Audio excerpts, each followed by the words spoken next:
Shalom Aleichem, Shabbat Shalom à tout le monde. On est dans le Parashat Trouma, Revi'i, chapitre 26, verset 15. Dans le pasuk, il y a marqué Vasita et ha-kerashim, avec le hei, ha-kerashim, la Mishkan, pour le Mishkan, Atse Shittim Omdim, ça vient d'un arbre qui s'appelle Shittim, un arbre normalement qui est dans le désert, Omdim qui se tient droit. La question est pourquoi on a besoin de dire ha-kerashim avec le hei en question, et pourquoi on a besoin de nous dire aussi le mot Omdim qui se tient droit. Maintenant, nous dit Rashi là-dessus.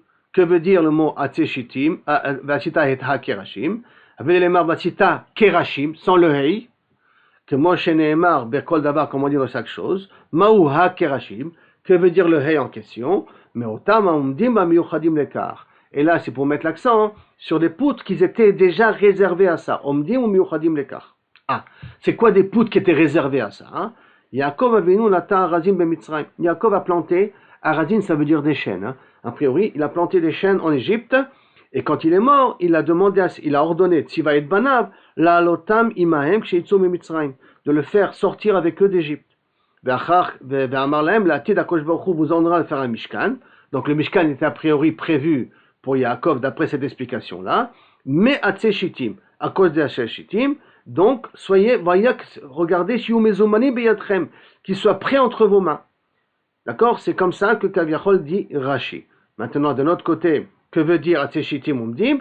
C'est Kofim les malins, ça veut dire qu'il faut qu'ils soient en ligne droite. Comme ça, il dit Rashi, pas que tu les mets couchés, tu dois les mettre droits et pas couchés. Et il y en a une autre explication, il faut que tu les mettes suivant l'ordre qu'ils ont poussé. Ça veut dire que le bas doit être l'endroit des racines et le haut doit être l'endroit de la cime. Alors, la question elle est, pourquoi Yaakov Avinu a eu besoin de préparer les bois du Mishkan, Kaviachol, pour qu'ils aient déjà à leur portée de leurs mains.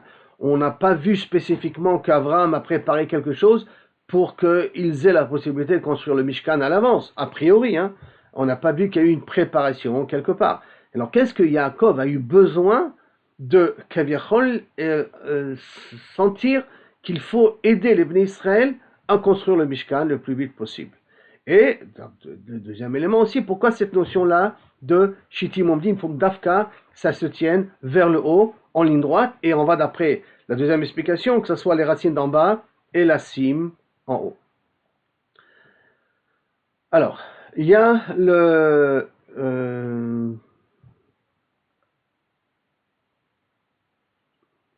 Rachaim il ramène le Derech Dilatan là-dessus, d'accord? Alors, il y a ici un Midrash qui dit que Yaakov que Baruch Hu lui a dit qu'ils vont fauter dans le désert. Et Yaakov a demandé à Akadosh Baruch Hu, comment je peux faire les aider à réparer la faute? Il leur a dit avec Atzeshitim. Et c'est pour ça que Kaviachol, il a préparé la Atzeshitim. Alors, pourquoi je dis ça? C'est qu'il ou Kaviachol, Yaakov était au courant que le Mishkan va être construit. Mais je reviens toujours à la question, pourquoi j'ai besoin que Yaakov participe? Alors, pour ça, il y a, on va dire, deux explications. Une première explication, c'est qu'on va réfléchir un petit peu. Avraham et Yitzhak, ils ont fait quelque chose pour le Mishkan ou pour le Beth Amikdash. Vous allez me dire, on n'a pas entendu parler de quelque chose de particulier. Je dis bien le Mishkan ou le Beth Amikdash. Hein. C'est quel endroit où HaKadosh Baruch Hu peut résider. Mais en vérité, Avraham et Yitzhak, ils ont fait quelque chose. Pourquoi? Parce que où ils ont fait la Kedat Yitzhak? Sur le Harabait. Le Harabait, en faisant la Kedat Yitzhak là-bas, le sacrifice de Yitzhak là-bas, ils ont préparé l'endroit qui va être après l'endroit où on va poser le Mizbeach. Le Mizbeach est positionné exactement à l'endroit où Avraham et Yitzhak ont fait le Korban Pesach, ont fait la Kedat Yitzhak s'est faite. Donc ça veut dire qu'Avraham et Yitzhak ont déjà préparé quelque chose pour la construction du Beth Amikdash. Mais Yaakov, qu'est-ce qu'il a préparé? Il n'a rien fait de particulier. C'est pour ça peut-être que Yaakov prépare les bois pour que lui aussi, il a une part dans la construction du Mishkan, qui va être après une projection de la construction du Beth Amikdash. Et si on dit comme ça, on comprendra beaucoup mieux ce qu'on a appris dans le Daf Hayomi.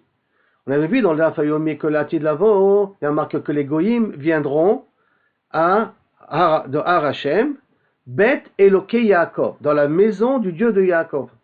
Et la Gemara avait demandé, la maison du Dieu de Yaakov et pas de Abraham et pas de Yitzhak. Et la Gemara l'avait répondu, non, Abraham qui l'a appelé Har, montagne. Et Yaakov et Yitzhak qui l'a appelé Sadeh, Vayetzem la soir va Sadeh, qui vient, qui l'a appelé Sadeh, mais que Yaakov l'a appelé Beth-El, la maison de Dieu.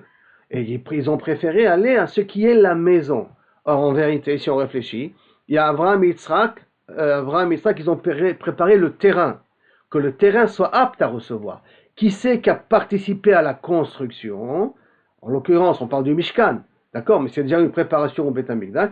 Qui c'est qui a participé à la préparation de la maison? C'est Yaakov. Et Yaakov, il voulait mettre aussi son empreinte sur la maison d'Akadosh Baruch Hu en préparant ces bois-là. Première explication possible pour essayer de comprendre. Deuxième explication possible pour essayer de dire pourquoi Yaakov a besoin de participer. Parce qu'il y a un klal que nous dit le Gaon de Vilna. Si on construirait une synagogue du début jusqu'à la fin par des juifs Shomrei Shabbat, à ce moment-là, cette synagogue aura une telle gdusha que toutes les personnes qui prieront là-bas n'auront jamais de mauvaises pensées pendant la tfila. Quand on se depuis les fondations jusqu'à le dernier coup de pinceau, toutes les personnes qui prieront là-bas auront obligatoirement des kavanot théorot dans leur tfila. Il ne pourra pas avoir de mauvaises pensées. La gdusha de l'endroit influencera sur la personne. Or, le Mishkan est éternel. Il est jusqu'à maintenant caché sous l'esplanade du temple.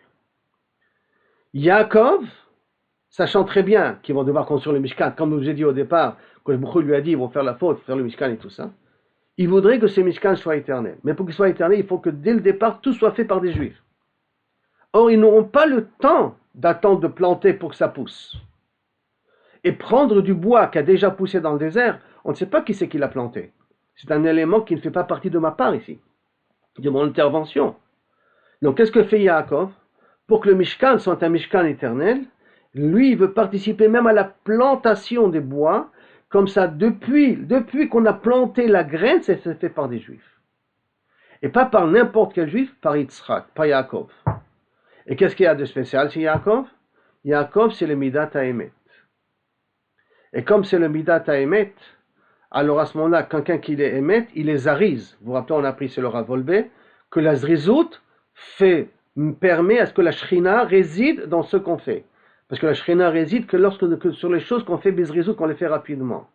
Par conséquent, comme Yaakov c'est la Midat HaEmet, et que Yaakov c'est le Bechir, et que Yaakov veut avoir son empreinte sur la construction du Mishkan, et il veut que tout soit fait dès le départ que par des Juifs, pas comme dans le Beth Amikdash que ça a été fait aussi par le roi de Hiram de Tzor, et que pour ça que ça a été détruit, et que le deuxième, avec l'accord de Koresh, et pour ça aussi ça a été détruit.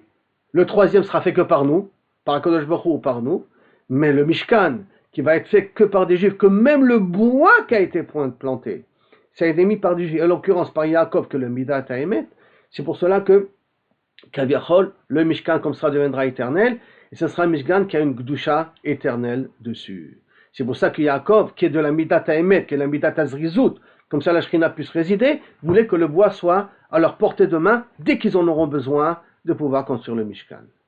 Maintenant, pourquoi ça doit être Dafka Omdim, d'après l'explication du Roi Chaim, que Der Gdilatan, comme ils ont poussé, les racines d'en bas et le cime d'en haut, à cause de la Midat HaEmet de Yaakov.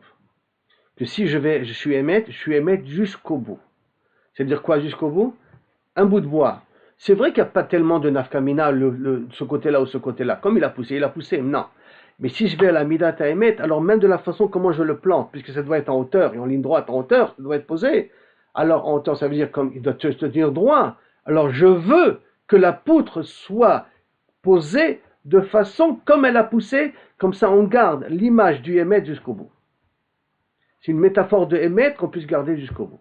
Tout ça pourquoi? Grâce à la Mida de Yaakov Avinu.